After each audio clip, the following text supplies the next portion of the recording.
കേരളത്തിന്റെ സാമൂഹിക അന്തരീക്ഷത്തെപ്പറ്റി വെള്ളാപ്പള്ളി നടേശനും ക്രൈസ്തവ മതമേൽ അധ്യക്ഷന്മാരും ഇന്ന് പറയുന്നത് വർഷങ്ങൾക്ക് മുൻപ് VS ഓർമ്മപ്പെടുത്തിയിരുന്നു.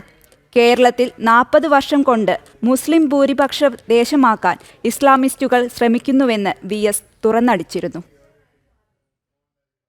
ഒരു 20 കൊല്ലം കഴിയുമ്പോൾ കേരളം ഒരു മുസ്ലിം രാജ്യമാകും, ഭൂരിപക്ഷമാകും. അതിന് ചെറുപ്പക്കാരായിട്ടുള്ള ആളുകളെല്ലാം തന്നെ സ്വാധീനിച്ചിട്ട് പണം കൊടുത്തിട്ട് അവരെ മുസ്ലിമാക്കുക, മുസ്ലിം യുവതികളെ കല്യാണം കഴിക്കുക, അങ്ങനെ മുസ്ലിം ജനിക്കുക. ആ തരത്തിൽ ഇങ്ങനെ മറ്റു സമുദായങ്ങളിൽ നിന്നെല്ലാം വ്യത്യസ്തമായിട്ട് മുസ്ലിം സമുദായത്തിന് ഭൂരിപക്ഷം ഉണ്ടാക്കുക എന്നുള്ള ഉദ്ദേശത്തോടുകൂടിയിട്ട് ഉള്ളൊരു നീക്കമാണ് ഇവർ നടത്തുന്നത്.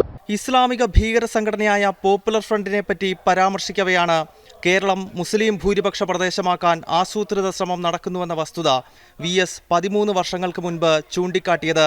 പ്രണയം നടിച്ചും പണം നൽകിയും ആളുകളെ മതം മാറ്റുന്നതായി VS തുറന്നടിച്ചിരുന്നു. 2009 ലോക്സഭാ തെരഞ്ഞെടുപ്പിൽ കൊടും ഭീകരനായ അബ്ദുൾ നാസർ മദനിയുമായി CPM കൈകോർത്തപ്പോൾ VS കടുത്ത വിയോജിപ്പ് രേഖപ്പെടുത്തി. ഭീകര സംഘടനയായ PDPയുമായി സഖ്യം ചേർന്ന ഇടതുമുന്നണി തെരഞ്ഞെടുപ്പിൽ കനത്ത പരാജയം ഏറ്റുവാങ്ങി.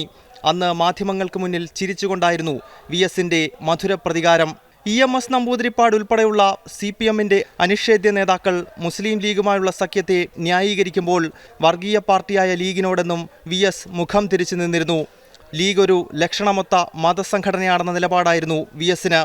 സാഹചര്യത്തിനനുസരിച്ച് ഭീകരവാദികളുമായി കൂട്ടുകൂടുകയും ചില ഘട്ടങ്ങളിൽ അവരെ തള്ളിപ്പറയുകയും ചെയ്യുന്ന അവസരവാദി CPM നേതാക്കളിൽ നിന്നും VS വേറിട്ട് നിൽക്കുന്നതും ഈ നിലപാടുകൾ കൊണ്ടാണ്.